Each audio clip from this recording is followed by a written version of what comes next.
Hello again, everybody. This is Dan Clouser, and welcome back to the Journey of My Mother's Son podcast. Today I'm joined with Ken Cox, who is a fellow author and a sobriety coach. Ken, thanks for joining me today. Thank you, Dan, so much for having me. I appreciate it. Absolutely. Looking forward to this conversation. Like I said before we started recording, the work you're doing is something that is near and dear to my heart. So I commend you before we even start for what you're doing, what you're putting out there in the world. But before we get started in the conversation, just introduce yourself to the listeners. Who is Ken Cox today?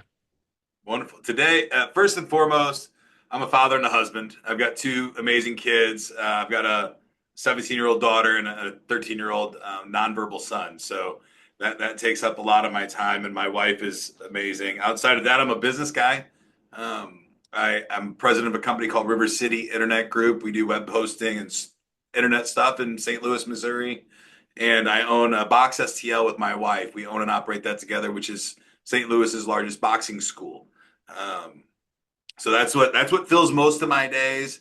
But I'm also an author. I've released a book early 2024 called Many Paths to Profit with, you might know him, Kevin Harrington from Shark Tank, Oh yeah. is a co-author of that book. And then my book, which is probably the most personal piece that I've ever published in my life, came out November 19th, and it's called Reclaim Sobriety, 12 Rounds of Sobriety. And it's, I guess the best way to describe it would be I took the core values that I developed to help my boxing team, my youth boxing team, overcome challenges in their life. I coupled those with all the programs that I've worked on, and I tried to find where those programs failed me and create tools for the readers to use. And I did my best to do that in an entertaining way. And the people that have read it so far are liking it. We're really hoping this book gets the bestseller as well. So it's been a really, really exciting year in 2024 for me.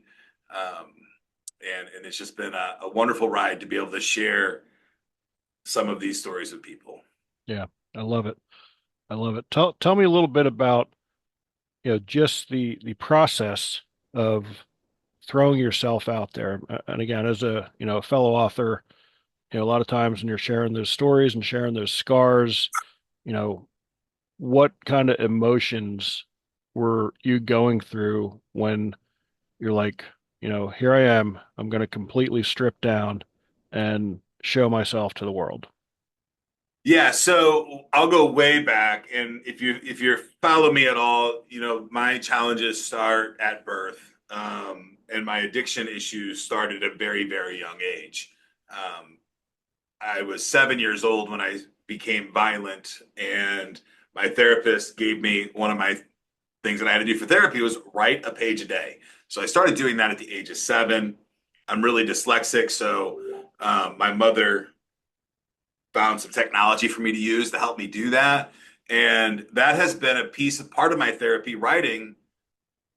I mean, I'm almost 50 years old, right? So I've been doing this for a very, very long time, just writing every day. Not well, but I still did it, right? And this is my therapy. And then I really, really did want to write a book. And I was not writing it about this at all. And it was really about my boxing school and working with the kids and all that stuff. And I kept turning into my editor, and he kept kicking it back. He's like, "This is garbage. You gotta pick a lane, right? Is it boxing? Is it addiction? Where are you at?" Because I just kept doing all that stuff. And then one day he's like, "You gotta do all. It's got to be all about your recovery. It's got to be all about that." And I'm like, "I don't want to do that." So it sat on the shelf for months and didn't do anything. Um, and I kept trying to come back to it. And I tried to make it something different. And then finally I gave in to okay, let's just share as many stories as I can, be as entertaining as I can without doing this drunk dialogue thing, right? Um, which was challenging in itself, right? So find the stories that would be, bonfire stories, and then find a way, what were the lessons that we learned in those, and how do we establish core values? And then really for me, um, that started as I was coming out of pause, post-acute withdrawal syndrome. And coming out of that, I had some pretty big revelations about my own addiction. And my first time in AA, I was 13. I'd been in smart recovery for, I mean, well over a decade, and all great programs, but they had failed me in specific spots, and I think they fail other people in specific spots. Great programs. So I just wanted to create something that had a bunch of tools to help people fill those gaps inside whatever program they're in and find a way to be happy and joyful in sobriety. And it's hard to pull all those things out, but it's when I get the feedback from some of the readers, it's I don't know how I could do anything else. Right. Yeah. I love that. So let's talk a little bit about your journey to recovery. You said very young age, um, you know, getting into addiction. You know, what what was that last straw that, you know, gave you that, all right, this has to change moment?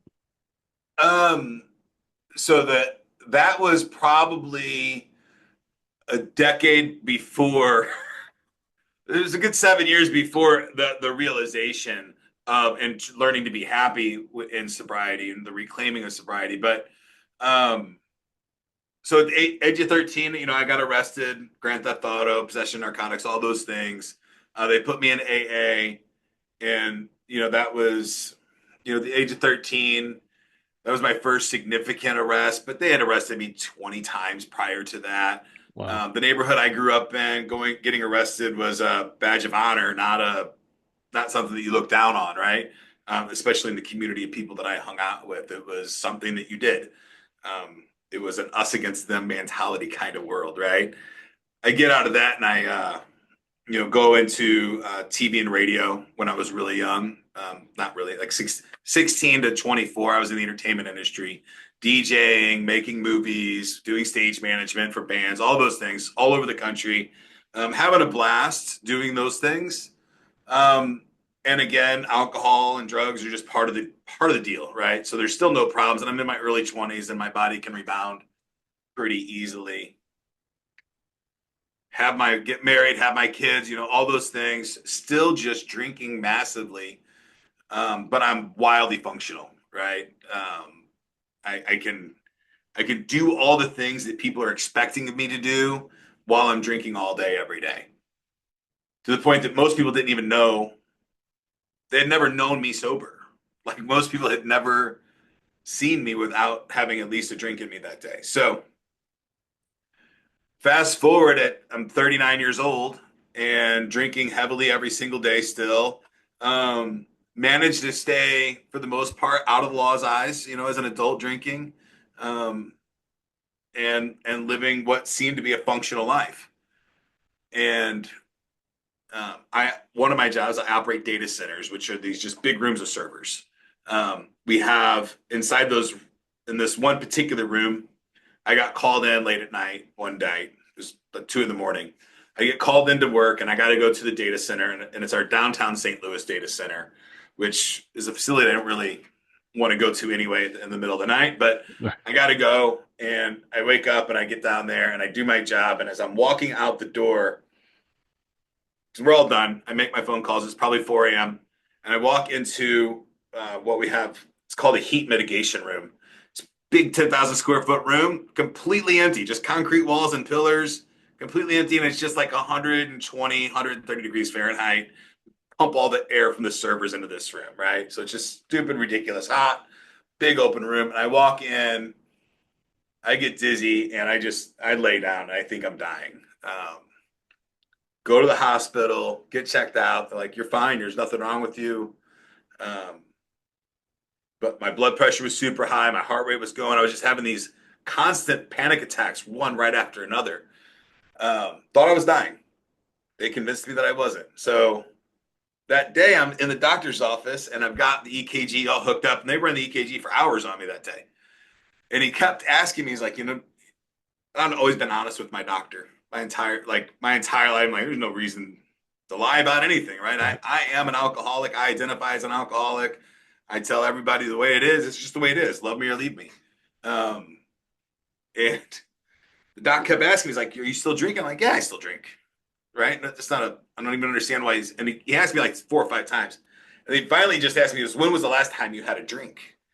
And I'm like, well, I've had strep throat, so it's been like 2 or 3 days since I've had any alcohol. But I mean, I haven't quit drinking. I just haven't had a drink in a couple days. And instantly ordered my blood work. My liver panels were through the roof. I was pre-cirrhosis, luckily, but I did have liver disease. Wow. So that was the start of you have to quit drinking. It was not the final nail, and I don't even know. The people say you got to hit rock bottom, and I just don't believe that. I think you have to change who you are and who you view yourself as. And I didn't. I mean, I had a rock bottom moment, but it wasn't alcohol related. Um, in that moment, and then I realized that I have to be a different person, and I had to shed that alcoholic mindset and adopt a mindset that I was proud of and identify with something I was proud of. And I'm like, I had never looked at sober as something to be proud of. Right. And which now I look back and I'm like, man, that is such a bizarre, twisted outlook on life as I know it now. To look at sober as a weakness of, oh, I had to quit doing something, I couldn't handle that, kind of thing. And that's why like reclaiming sobriety was so important to me.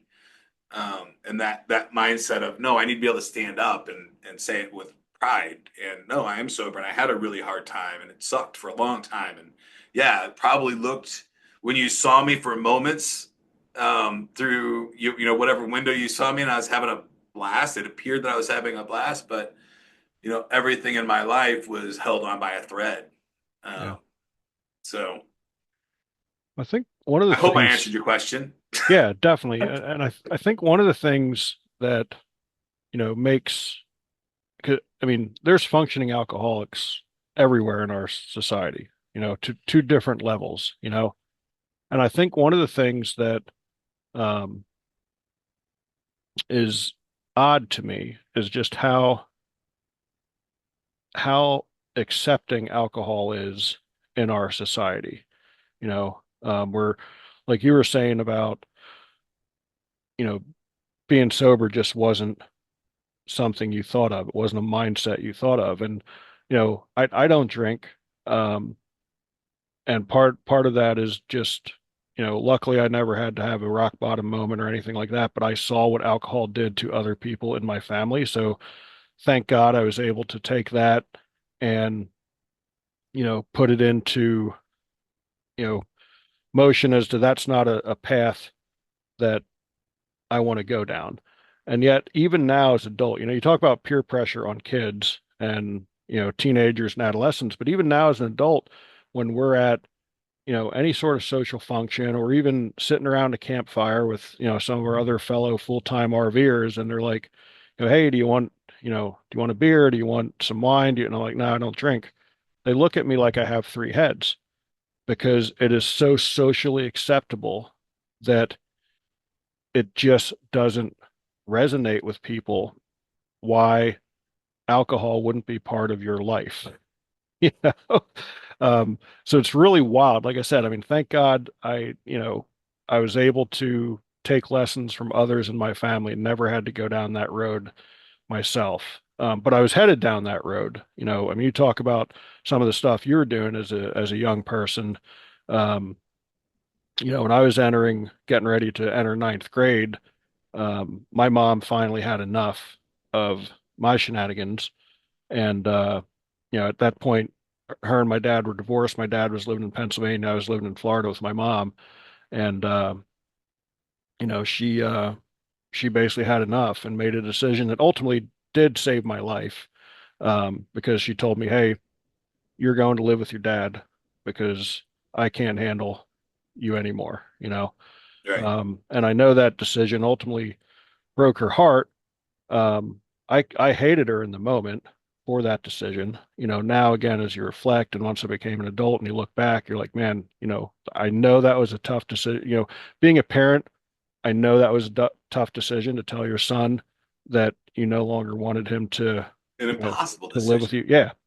But the courage, I just think back the courage it took her, um, to do that, knowing that decision probably was going to save my life, um, is really unbelievable as I sit and reflect on it today. So I could have gone down that path, but again, thanks to my mom looking out for me, and then at that moment, being able to reflect, because the last thing I wanted to do was live with my father, and it wasn't anything against my father. It's just I knew my father had a lot stricter rules than what my mom had, So it was, again, thank God for that decision, but in the moment, certainly was And not. he probably had the ability to enforce those rules. Yes, yes, he did. Whereas Yeah, as she may not have had the ability to enforce them in the same manner. yeah, So, yeah, um, but at that age, for me, consequences, there was no consequence you could threaten me with, right? It didn't matter to me at all,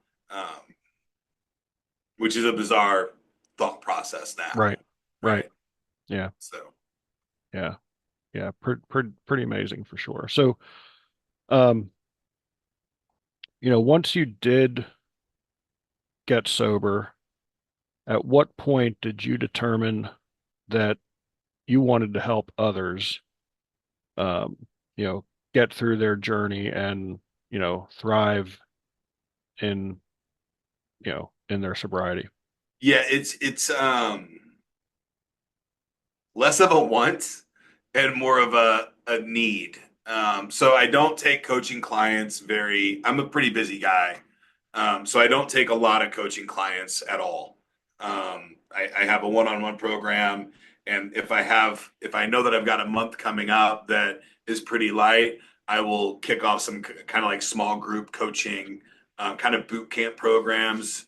Um, but really it's more the one-on-one, or occasionally like maybe 2 or 3 times a year I'll do this small group thing, and it's more so when I have a group of guys that want to work together. And I only work with men because it's what I know. I believe that there are some nuances that are different between men and women in addiction, um, and we can have more candid conversations about some of the other stuff that happens in our brains, during those crazy times. So, um, I it hasn't been a desire to help in this world at all. But I'm a coach. I am a coach, right? I have boxing school. I love coaching people.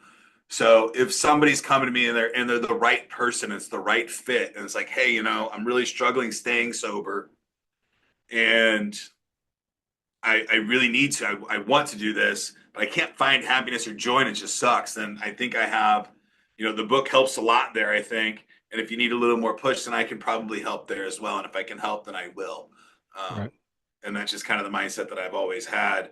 You said that, sitting around the bonfire and pressuring people to drink. And I know that I've done that. I know that I've been the guy holding the bottle, like, oh, you pussy, you're not going to drink, blah, blah, blah. What's your problem? Just one, it won't hurt you. All of that shit. And it seemed totally innocent and fun at the time. But that could be, and I know that that's happened to me. And if that happened to me today and I broke, that would be fatal. I mean, that would be manslaughter Yeah. in reality to me. So, um, I have to, if if I've affected that many lives in my non-sobriety, then I need to affect as many lives as I can in my sobriety, and I need to make, for anybody that I can, help them get to a point where they can stand up and say, "No, I don't drink," at any happy hour, any bonfire, and be proud of that fact, and not kind of like going home, driving home, thinking, "Man, that was a weird night. I was ostracized by my friends and my family because I don't participate in this thing that they do." I also have a very odd sense of I don't want to demonize alcohol. I think at times it probably, having that as my tool may have saved my life at some points, from suicide or, going off and, reacting in a different way with the emotions that I was having at the time. As I said, when I was younger, violence was something that, um, came very natural to me. Right. So let's shift gears a little bit here, um, and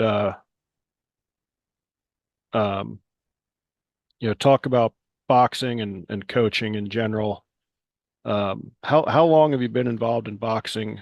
And then, again, from coach to coach, at what point did you want to start coaching and get involved in that way? Again, didn't want to be a coach. Uh, Same here, honestly. Same here. When I started coaching baseball, it wasn't my plan. I didn't want to be a coach. I wanted to play.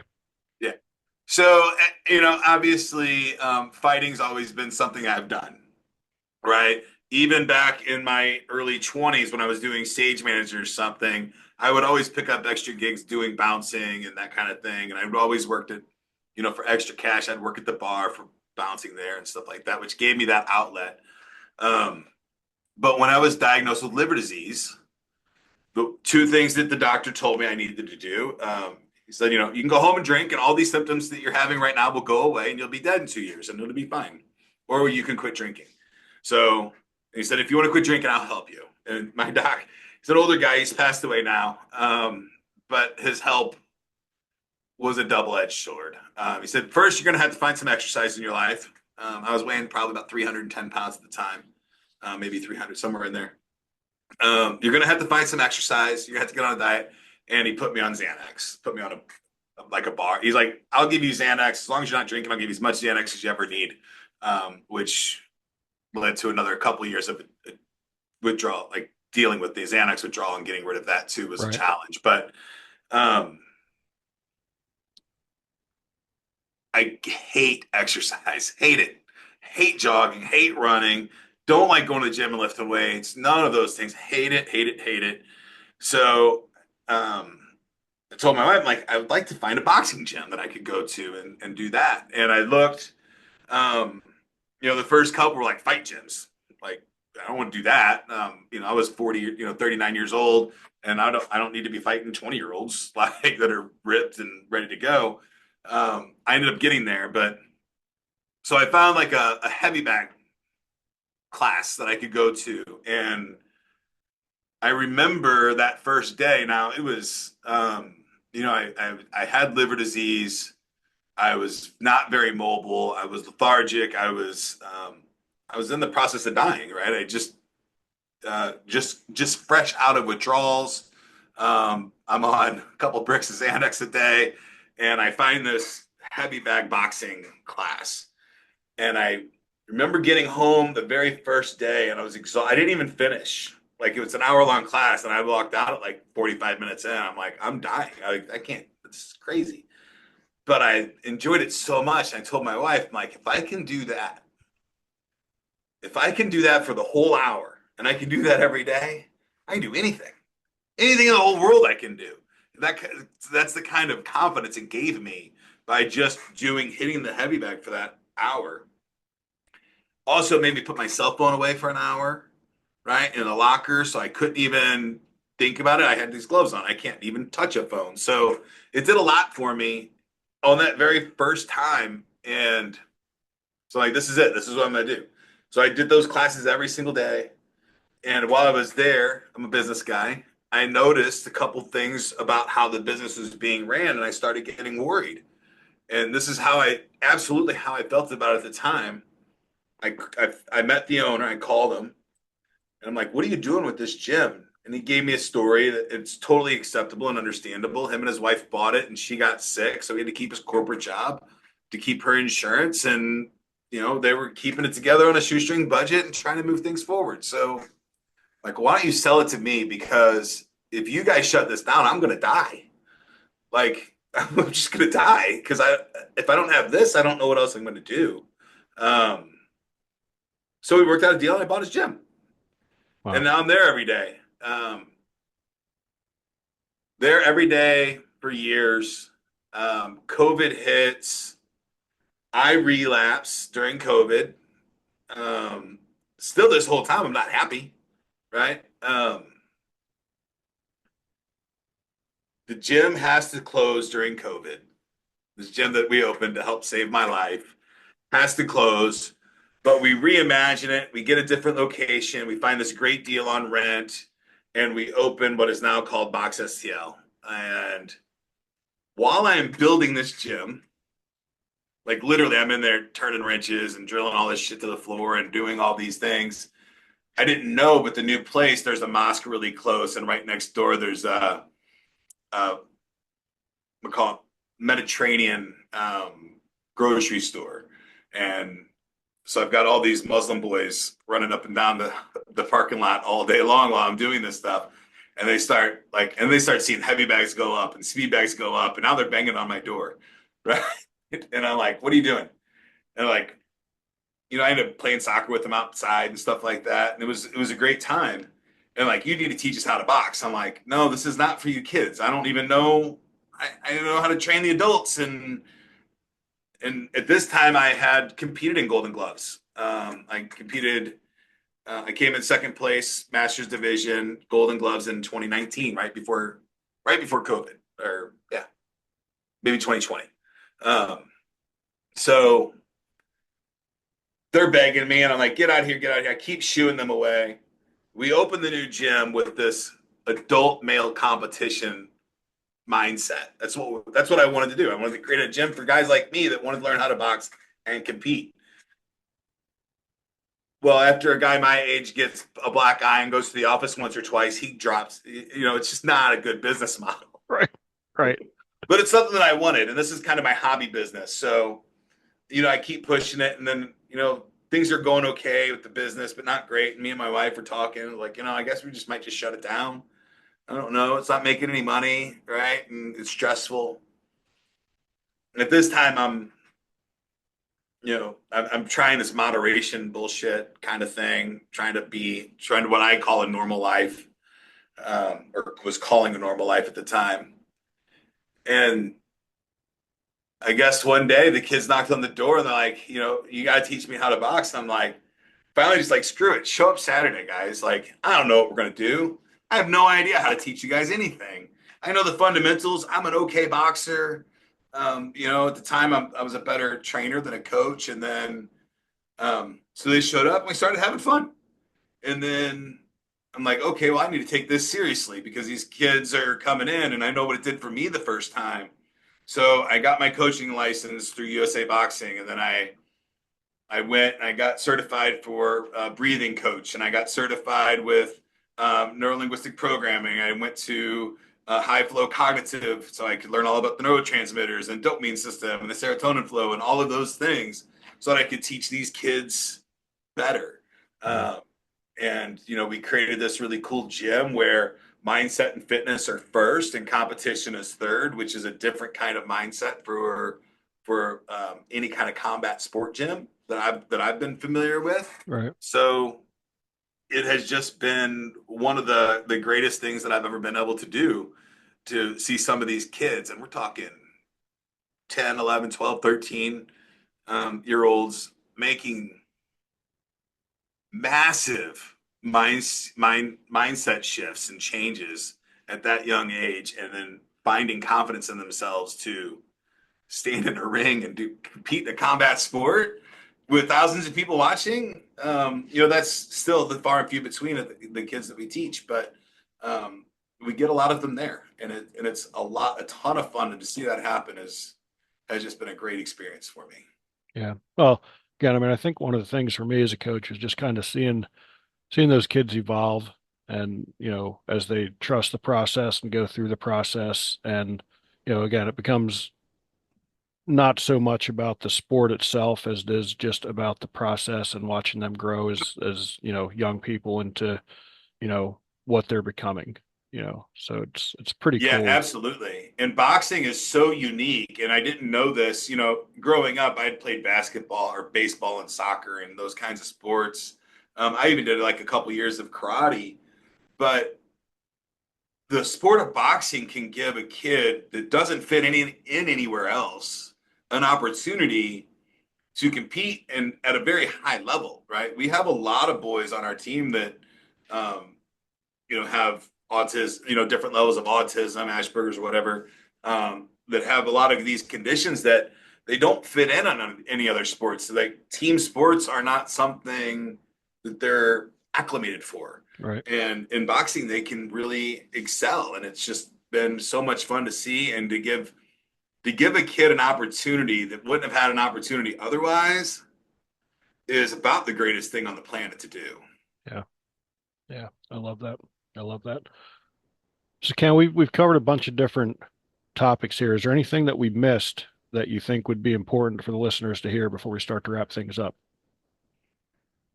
Uh, I think one of my biggest things in life was for a long time, I didn't realize what my life was about. And I thought, it was more of a punishment than a reward. And I just hope that people can get to the point where they realize that as rare as life is, and we get to experience this life, and hopefully you live a life where you're not hungry all the time. You got a roof over your head, and if you have those things, you can find happiness. And it doesn't have to be a negative world. Yeah, I love that. I love that. So Ken, how do people find you if they want to reach out to you, if they want to get a copy of the book? Where can they find you out on the internet? Absolutely. The easiest place to find me is just Google Ken Cox, or kencox.com is my personal website. The book is at reclaimsobriety.com, but you can link there. If you go to Ken Cox, you've got books, and I've got a couple of them out. So that's the easiest way to find me. And if you want to reach out, hello at kencox.com is my email address. And, I've lived this portion of my life as an open book for the most part, right? Just, hey, I'm here. I'm going to try to do as much good as I possibly can. I've done plenty of bad. And, I'm looking forward to a nice end chapter of my life. Yeah, love it. I love it.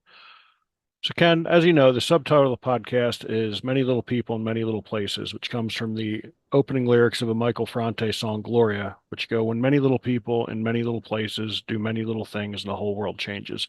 So it's one of the little things that Ken does on a daily basis to make the world a little bit better place. So I do a lot, and I put people in front of me quite frequently, but I think the number one thing that I can do for the world is help motivate people to do the thing that they want to do, that they're hesitant to do, to let people know that that thing that you want to try, just try it, just go for it, and inspire you to go for it, regardless of how silly it feels, or if you're whoever in your life is telling you that it won't work. That doesn't matter. If you want to try something, try it, and enjoy the process of trying. And I think if I can inspire people to do that, and that's what I try to do every day, I think that's the little thing that I do every day to help the world be a better place. I love it. I love it. Ken, I absolutely loved having this conversation with you. Like I said, what you're doing, in the world of sobriety is something that's near and dear to my heart. I appreciate that work that you're doing. I tell you to just keep plugging along. I know there's probably days where it's frustrating, but you're planting seeds, and those seeds will bloom down the road for sure. So, keep doing what you're doing. I appreciate the time. For those out there listening, be sure to check out my other podcasts and blogs at journeymymotherson.com. While you're there, check out my Pay It Forward program, where you can purchase a copy of one of my books, and Sandy and I will donate it somewhere along the way in our travels. And once again, Ken, I really appreciate you taking the time. No problem, Dan. Thank you so much. I appreciate your time. You bet.